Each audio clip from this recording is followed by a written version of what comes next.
7ኛ ራሱን አደጋ ላይ የጣለው ወጣት። በዚህ የቪዲዮ ቅጂ ላይ እጅግ አስገራሚና ጉድ ያስባለ ቪዲዮ ተገኝቷል። በዚህ የቪዲዮ ቅጂ ላይ ጥንዶቹ እየተጨቃጨቁ የሚታይ ሲሆን በእርግጥም ለጸባቸው መነሻ ምክንያቱ ምንድነው ካላችሁኝ ደግሞ ፍቅረኛው ከሌላ ወንድ ጋር እንደማገጠችበት ባመነው ወጣት ምክንያት እንደሆነ ከቪዲዮ ቅጂ በቀላሉ መረዳት ይቻላል።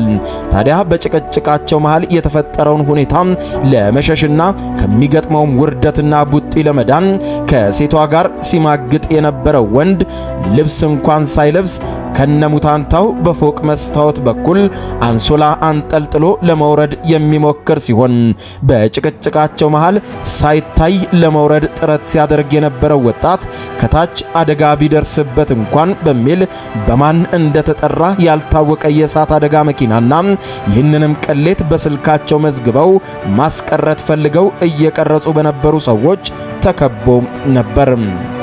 6ኛም ሽሽት ላይ የተያዘው ወንድም። በዚህ የቪዲዮ ቅጂ ላይ የምትታየው ሴት ይህንን ቀን በዚህ መልኩ ለማሳለፍ አልታደለችም።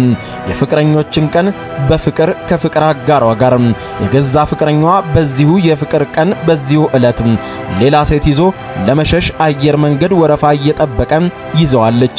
በወቅቱ ብስጭትና ሐዘን በንዴት ብዙ ያስባላት የነበረችው ሴት የፍቅር አጋሯ ያስከተላትን ሴት ማንነትም ስትጠይቃትም ካላንዳች ሀፍረትና መሳቀቅ ማንነቷን የገለጸችው ለሽሽት የተዘጋጀችው ሴትና በፍቅረኛሞች ዕለትም በእምነት የምትጠብቀው ሴት ለመሸሽ የተዘጋጀው ወንድ በካሜራ ጉዳቸው እስኪቀረጽ ድረስ ገመናቸው ሲገለጥ ለመንገድ በተዘጋጁት ሰልፍ ይጠብቁ በነበረውና በአየር መንገዱ በስራ ላይ የነበሩ ሰዎች መሃል ነበር።